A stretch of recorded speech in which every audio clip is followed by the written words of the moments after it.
आपकी पत्नी जो है ना किसी सन्यासी से कम नहीं है, किसी साधु और संत से कम नहीं होती पत्नी। क्यों? क्योंकि जब वो शादी करके आती है ना तो अपनी माँ को, अपने पिता को, अपने भाई को, अपनी बहन को, अपने आंगन को, अपने नाम को, अपने गोत्र को, अपनी जात को, सबको छोड़ के आती है कि नहीं? आपके गले से बंध गई। अब वो आप जो नाम देते हैं वो उसका नाम पड़ता है, ससुराल में अलग नाम पड़ता है। आज से उसकी जात वही है जो आपकी जात है, आज से उसका धर्म वही है जो आपका धर्म है। आज से उसने अपने धर्म को, अपनी जात को, अपने सुख को, अपनी स्वतंत्रता का परित्याग कर दिया, दान कर दिया, श्राद्ध कर दिया, समाप्त कर दिया।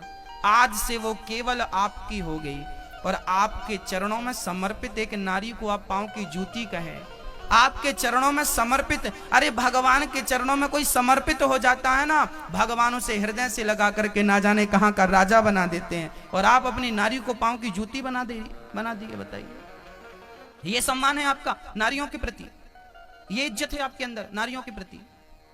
ये तो गलत है। नारी और पुरुष दो नहीं है। भगवान ब्रह्मा के शरीर के एक अंग से नारी और एक अंग से पुरुष का जन्म हुआ, तो नारी और पुरुष बराबर हैं। यदि 50% ये है तो 50% ये है। कोई 51 नहीं है, 51 नहीं है, और कोई 49 नहीं है, 50-50 है। हाँ जी, नारी अनेक रूप में। इसलिए जिनकी नारी मर जाती है ना, 50 साल की उम्र में जिसकी पत्नी मर जाती है ना, उससे पूछो कि अब घर कैसा चल रहा, वो बताएगा, बढ़िया व्याख्या करेगा। नारी क्या चीज है, नारी का क्या महत्व है जीवन में। जिसकी नारी मर गई है, आपके सुठालिया में जाके पूछना उस आदमी से जो 50 साल की उम्र में, 45 साल की उम्र में, 55 साल की उम्र में जिसकी लुगाई मर गई है, उससे पूछना कि अब आपकी जिंदगी कैसी चल रही है। ना वो हंस पा रहा है, ना वो रो पा रहा है।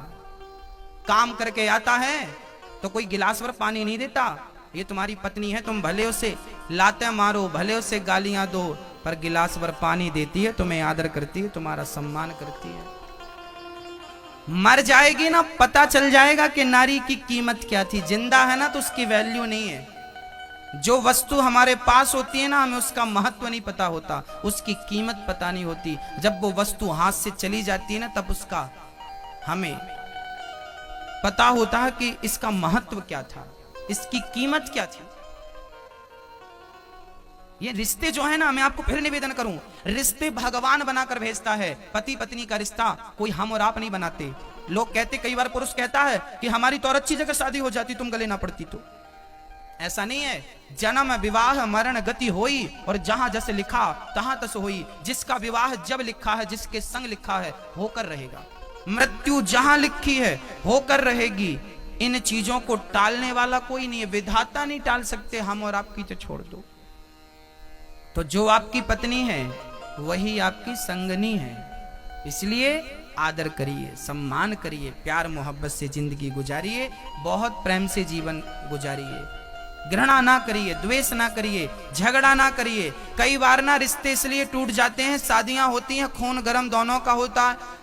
पत्नी भी 50,000 रुपए कमा रही है, पति भी 50,000 कमा रहा, दोनों सरकारी नौकरी में है। अब पति ने एक दिन बोला, यहाँ आओ, ये क्यों किया तुमने? अब पत्नी को गुस्सा आ गया, क्यों? हम भी तो कमाते, हमें बातें मत सुनाया करो, हमें कुछ कहा मत करो। अरे भाई, पैसे कमाना अलग बात है, रिश्ते निभाना अलग बात है। ऐसी अकड़ से रिश्ते निभेंगे नहीं, जल्दी टूट जाएंगे। रिश्तों में लचीलापन होना चाहिए, अकड़ नहीं रखनी चाहिए। रिश्तों में सुनना भी पड़ता है मेरी माँ। कभी पुरुष को सुनना पड़ता है, कभी स्त्री को सुनना पड़ता है। जिसको सुनना आ गया उनको रिश्ता निभाना आ गया। जिनको सुनना नहीं आया, जिनके अंदर सहनशीलता नहीं है, वो रिश्तों को नहीं निभा सकते। जिनके अंदर सहनशीलता है वो रिश्तों को आगे ले जा सकते हैं।